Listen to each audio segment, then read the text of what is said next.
क्या हो गया भाई, शुरू करें? शुरू किया जाए। बहुत बहुत धन्यवाद आप सभी साथी को। जैसे कि आप सभी को पता था कि फूलन देवी जी का शहादत दिवस हम लोग उत्तर प्रदेश में 18 मंडल में अलग अलग जिला में कार्यक्रम रखा गया था और बड़ी तैयारी हम लोगों ने उत्तर प्रदेश में किया। पटना से प्रतिमा बन के उत्तर प्रदेश पहुंचा, लेकिन सरकार एंड टाइम पे प्रतिमा नहीं स्थापित हो या माल्यार्पण ना हो, उसके लिए उन्होंने सब जगह कैंसिल कर दिया कार्यक्रम और कोई भी कार्यक्रम करने का अनुमति नहीं दिया गया। उसके बाद हम लोगों ने अपने अपने स्तर से घर पे या गांव में पार्टी समाज के लोगों ने फूलन देवी का शहादत दिवस मनाए और बिहार में भी मनाया गया।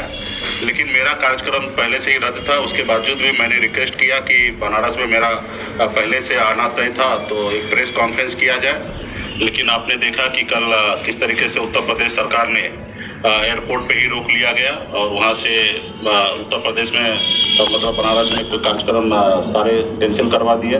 तो कहीं ना कहीं वहाँ पे हमें जो देखने के लिए मिला कि माननीय योगी जी जो उत्तर प्रदेश के मुख्यमंत्री जी हैं, वो कहीं ना कहीं माननीय प्रधानमंत्री जी के बात पे और उनके बोलने पे विश्वास नहीं करते हैं।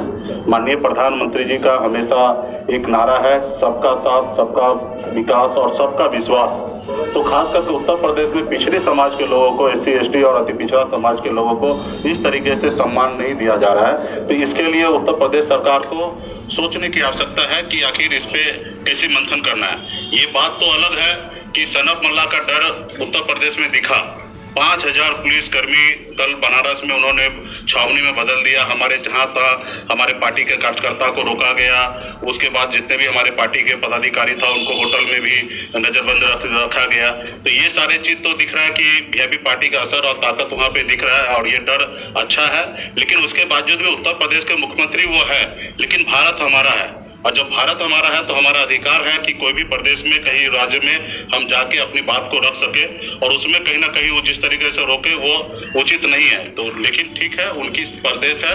तो हम लोगों ने आने वाले समय में उत्तर प्रदेश में 165 सीट पे चुनाव लड़ेंगे, मजबूती से हम अपनी सरकार बनाएंगे और जब आने वाले समय में सिर्फ 18 मंडल नहीं 75 जिला में फूलन देवी जी का प्रतिमा लगे, ऐसे हम लोग आने वाले समय में काम करेंगे। आज जैसे हमने बिहार में अपनी सरकार बनाया है और हमारी सरकार रहने के बाद आज बिहार में एनडीए की सरकार है और बिहार में भी कार्यक्रम हुआ, बेगूसराय में, दरभंगा में, मुजफ्फरपुर में। तो बिहार में प्रतिमा भी लगा और माल्यार्पण भी हुआ। कहीं पे कोई किंतु परंतु नहीं, इशू नहीं हुआ, क्योंकि ये बिहार में एनडीए की सरकार है, वीआईपी पार्टी की सरकार है और हम लोगों ने शांतिपूर्ण यहाँ पे कार्यक्रम किया और इसी कार्यक्रम को आने वाले समय में भी हम लोग करेंगे। लेकिन मैं अभी भी योगी जी से कहूँगा कि जाति विशेष ना सोचकर सबके साथ देकर सबको भरोसे में लेकर काम करें और मैं चाहूँगा कि पिछड़े समाज का वहाँ पे सुना जाए। सरकार क्योंकि हम बिहार में एनडीए के साथ है, हमारे बिहार में ही सिर्फ संबंध है, बिहार से बाहर हमारी संबंध नहीं है। हमारी सोच है कि बिहार में, झारखंड में, उत्तर प्रदेश में, उड़ीसा में, बंगाल के कुछ हिस्से में पार्टी को मजबूत करेंगे ताकि 2024 में हम 2024 में ज़्यादा से ज़्यादा सांसद पहुंचाएंगे। और हमारी जो मुख्य मांग है निषाद समाज को आरक्षण लागू करवाना। आरक्षण तो पहले से मिल रहा है लेकिन लागू नहीं है कुछ प्रदेशों में, जैसे दिल्ली में या बंगाल में आरक्षण लागू है लेकिन बिहार में, झारखंड में, उत्तर प्रदेश में नहीं लागू है। तो हमारे से प्रदेश में लागू कराने के लिए हमें दिल्ली पहुंचना है और दिल्ली आप सबको पता है कि उत्तर प्रदेश होके पहुंचते हैं। तो हम लोग उत्तर प्रदेश में मजबूती से 2022 में चुनाव लड़कर और उत्तर प्रदेश दिल्ली पहुंचेंगे और हम अपने समाज का जो आरक्षण की बात है वो पूरा हम लोग करेंगे। तो इसके लिए और मैं योगी सरकार को कहना चाहूँगा कि भविष्य में ध्यान रखें, इस तरीके से किसी प्रदेश के नेता को, मंत्री को इस तरीके से कस्टडी में ले लेना ये मुझे लगता है कि सही नहीं है। अगर ऐसा ही रहा तो एक दो नहीं सैकड़ों हम बिहार राज्य में भी दूसरे प्रदेश से नेता को आने से मना कर सकते हैं। लेकिन हम बिहार प्रदेश में माननीय मुख्यमंत्री जी के नेतृत्व में सरकार चल रहा है और मैं नहीं चाहूँगा कि इस तरीके से किसी भी नेता को बिहार प्रदेश में अपमानित हो या उसको हम लोग रोक ले। तो ये कहीं ना कहीं अच्छा नहीं है।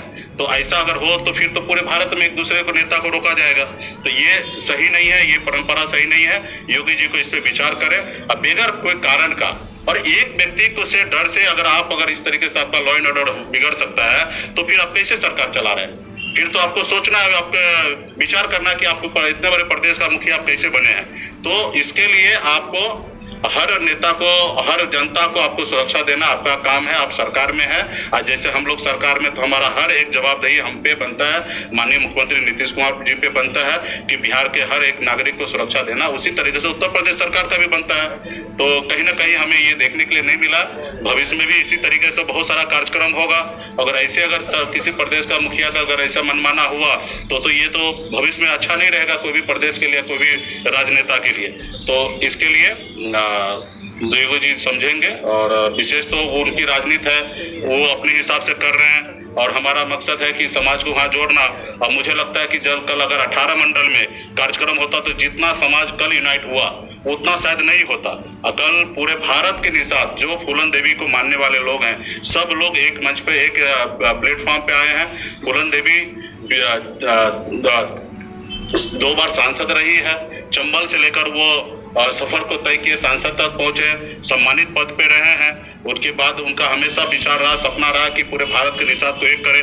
आज उन्हीं के बताए हुए रास्ते पे हम लोग चल रहे हैं। मैं तो मानता हूं कि फूलन देवी अभी भी जिंदा है। आज उनके बताए हुए रास्ते पे, उनके विचार पे आज हम लोग काम कर रहे हैं और समाज को जोड़ रहे हैं। आज फूलन देवी जिंदा रहती, हम लोगों के बीच में रहती, तो शायद आज ये दिन नहीं रहता, आज निसात समाज बहुत आगे निकलता। लेकिन उनके बताए हुए रास्ते पे हम लोग आने वाले समय में काम करेंगे, और उत्तर प्रदेश में वीरांगना फूलन देवी का सम्मान हमेशा बना रहे, बिहार में भी बनाएंगे, और पूरे प्रदेश में हम लोग कार्यक्रम करेंगे। धन्यवाद। चुनाव के वक्त याद आया आपको?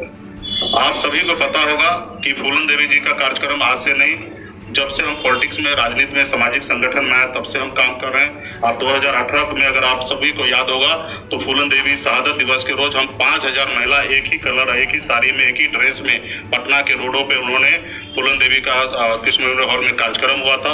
और हर साल हम लोग कार्यक्रम करते हैं, और हमें अपने पूर्वज को, जुपासानी हो, फूलन देवी को हमेशा याद करते रहते हैं।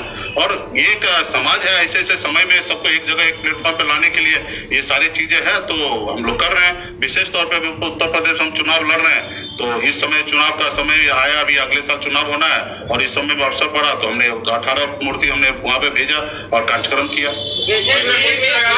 सरकार है यूपी में मूर्ति लगाने पर रोक है क्या, इस बात की जानकारी है आपको? जी हाँ, मूर्ति 2008 में सरकार का गाइडलाइन है कि मूर्ति वहाँ पे नहीं लगाया जा सकता, और लगाया जाएगा तो उच्च स्तरीय पे परमिशन लेकर लगाया जाएगा। तो हमारा वहाँ पे था 2 तरह का कार्यक्रम था, अपने खुद के जमीन पे लगाने का कार्यक्रम था, या माल्यार्पण करने का कार्यक्रम था। तो मूर्ति नहीं लगाने के लिए दिए, इसके लिए भी हमने रिक्वेस्ट किया कि चलिए कोई बात नहीं, मूर्ति स्थापित नहीं होगा, लेकिन माल्यार्पण करने का अनुमति मिले। तो माल्यार्पण करने का भी अनुमति सरकार की तरफ से नहीं मिला। इनफैक्ट हमारे लखनऊ कार्यालय पर, हम अपने कार्यालय पे, प्राइवेट प्लेस पे, हम अपने कार्यालय पे वहाँ पे मूर्ति लगाया गया, वहाँ पे भी माल्यार्पण करने से रोका गया। और छोटा सा अपने कार्यक्रम आप कर सकते, लेकिन बड़े मूर्ति पे, प्रतिमा पे आप माल्यार्पण नहीं कर सकते। तो ये कहीं ना कहीं एक अच्छा सोच और अच्छा विचार नहीं है। बीजेपी की सरकार है, यूपी में बीजेपी की सरकार है, क्या बीजेपी के योगी की तारीफ करते गए हैं और कहते गए हैं कि चेहरा वही है, तो आप ये क्यों नहीं मान रहे हैं कि बीजेपी की सरकार को कार्यक्रम करने से रोका है? नहीं, ठीक है, उनके चेहरा है, जो भी है, और बीजेपी रोके या योगी जी रोके, बात तो एक ही है। हम कहाँ बीजेपी को आपको दूर कर रहे हैं कि बीजेपी ने नहीं रोका, बीजेपी की तरफ से ही रुका, और उनकी की सरकार है, उन्हीं के मुखिया है। तो मुझे ये नहीं है, लेकिन हाँ, योगी जी को जो माननीय प्रधानमंत्री जी कह रहे हैं, सबका साथ, सबका विकास और सबका विश्वास, वो कहीं ना कहीं नहीं देखने के लिए मिला, उसकी मैं बात कर रहा हूँ। अखिलेश यादव ने इन्विटेशन दिया है कि आइए मिलकर चुनाव लड़ते हैं। सब उनको बहुत बहुत धन्यवाद। मुकेश सहनी जी, 13% वोट अति पिछड़ा का है यूपी में, 10% मामला केवट निषाद। क्या गोरखपुर में, पूर्वांचल के एरिया में निषादों की आबादी ज्यादा है, क्या इस डर से आपको रोका गया? सिर्फ 13% नहीं, 16% सिर्फ निषाद का वोट है, और बाकी पिछड़ी की अगर बात कीजिएगा तो वो 30% के आसपास में है, और उनको डर दिखा।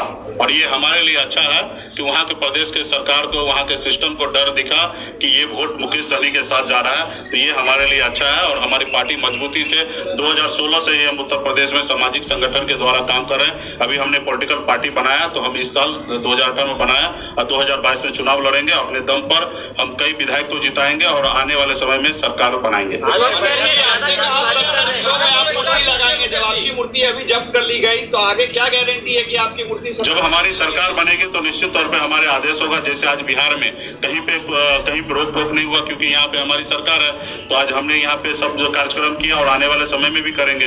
तो ये तो आपको पता ही होगा कि जिनकी सरकार होता है वो उनकी निश्चित तौर पे उनका बात होता है, उनको कौन रोकने वाले हैं। तो हम आने वाले समय में करेंगे। अभी उत्तर प्रदेश खत्म हो गया, अभी आप आगे आइए।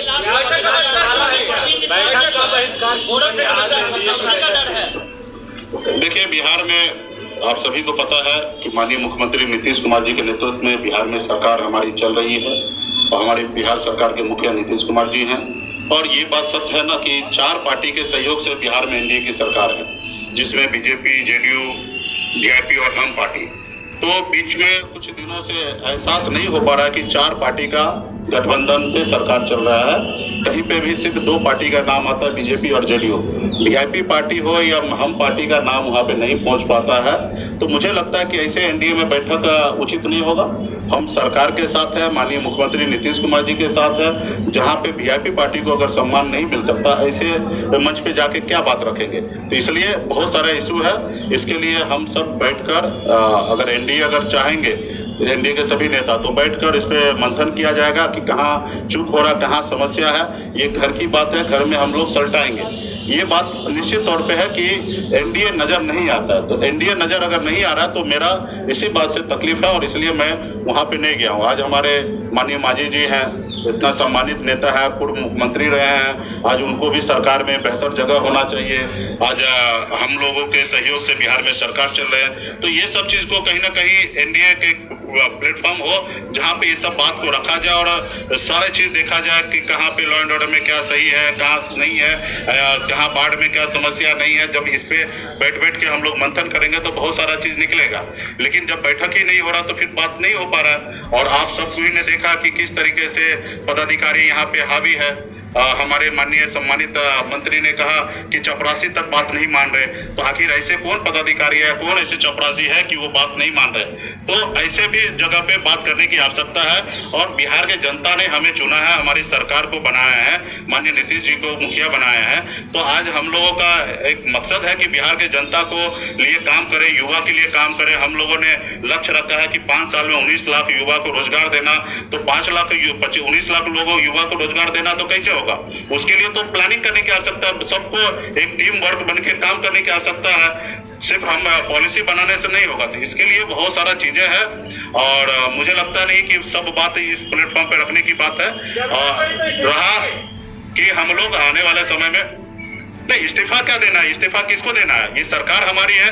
आप अपने पैर पे कोई कुल्हाड़ी मारता है? ये सरकार हमारा है और हम किसको इस्तीफा देने के लिए जाएंगे? ये 4 पार्टी का सरकार है और अपनी बात को देखिए, अपने बात को देखिए, सुने ना, अपने बात को रखने का सबका अधिकार है।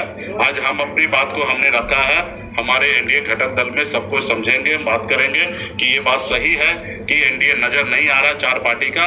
तो आने वाले समय में 4 पार्टी का एनडीए दिखे, इसके लिए हमारे सभी साथी को सोचने की आवश्यकता है। सरकार हमारे मुख्यमंत्री जी के नेतृत्व में बहुत अच्छा चल रहा है। कह सकते हैं हम लोग एक दूसरे को मिलना जुलना एनडीए के सभी नेता से अच्छा है। लेकिन कुछ चीजें ऐसे हैं कि जो जब तक हम लोग हर हफ्ता 15 दिन में नहीं बैठेंगे, 1 महीने में, तब तक ये चीज सॉल्व नहीं होगा। तो इसके लिए भी एक ऐसा प्लेटफॉर्म हो जहाँ पे सब आदमी बैठ के अपने बात को रखे। तो ये इसके लेके हमें थोड़ा सा एहसास हुआ कि एनडीए नहीं दिख रहा, इसलिए हम एनडीए के बैठक में नहीं गए। बाकी हम लोग एनडीए के साथ हैं, सरकार में है, सरकार मजबूती से चलेगी।